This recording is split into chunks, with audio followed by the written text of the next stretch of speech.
கிரகங்களில் தளபதியாக கருதப்படுபவர் செவ்வாய். இந்த செவ்வாய் தைரியம், வீரம், வலிமை, துணிச்சல் ஆகியவற்றின் காரணியா இருக்காருங்க. இவர் மேஷம் மற்றும் விருச்சிக ராசியின் அதிபதியா பார்க்கப்படுறாரு. இப்படிப்பட்ட செவ்வாய் 45 நாட்களுக்கு ஒரு முறை ராசியை மாற்றுவார். ஒரு ஜாதகத்தில் செவ்வாய் நல்ல நிலையில் இருந்தால் அந்த நபர் எதையும் துணிந்து செய்யக்கூடிய ஒரு தைரியசாலியாக இருப்பார். ரிஸ்க் எடுக்கிறதெல்லாம் ரஸ்க் சாப்பிட்ற மாதிரி அப்படின்ற மாதிரி சுற்றுவார்.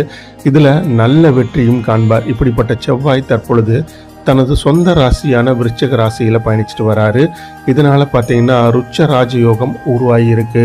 அதோடு செவ்வாய் சில ராசிகளில் விபரீத ராஜயோகத்தையும் செவ்வாய் உருவாக்கி இருக்கு. இந்த செவ்வாயால் உருவாகியுள்ள விபரீத ராஜயோகத்தோட தாக்கம் அனைத்து ராசிக்காரர்கள் வாழ்க்கையிலும் காணப்பட்டாலும் சில ராசிக்காரர்களுக்கு மிகவும் அதிர்ஷ்டமாகவும் நல்ல நிதி நன்மையை தரக்கூடியதாகவும் அமைஞ்சிருக்குங்க.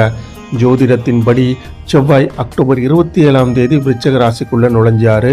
அந்த ராசியில டிசம்பர் 7 வரை இருப்பார். இதனால டிசம்பர் வரை விபரீத ராஜயோகம் நீடித்திருக்கும். ஜோதிடத்தில் விபரீத ராஜயோகமானது ஒரு வாழ்க்கையில் எதிர்பாராத அளவில் மாற்றங்களை கொண்டு வரும். குறிப்பாக இந்த ராஜயோகம் உருவானால் வெற்றிகள் குவியும், பணப்பிரச்சனைகள் நீங்கும், பணவரவு அதிகரிக்கும், வேலையில் நல்ல முன்னேற்றம் ஏற்படும், வெளிநாட்டு யோகம் தேடி வரும், கஷ்டங்கள் தீரும்.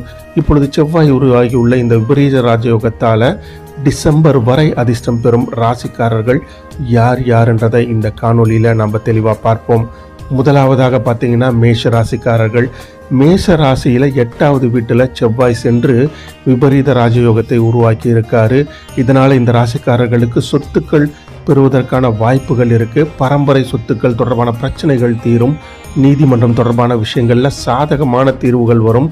எதிர்பாராத வழிகளில் இருந்து பணம் தேடி வரும்.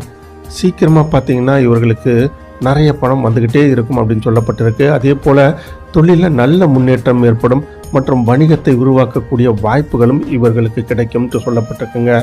இரண்டாவதாக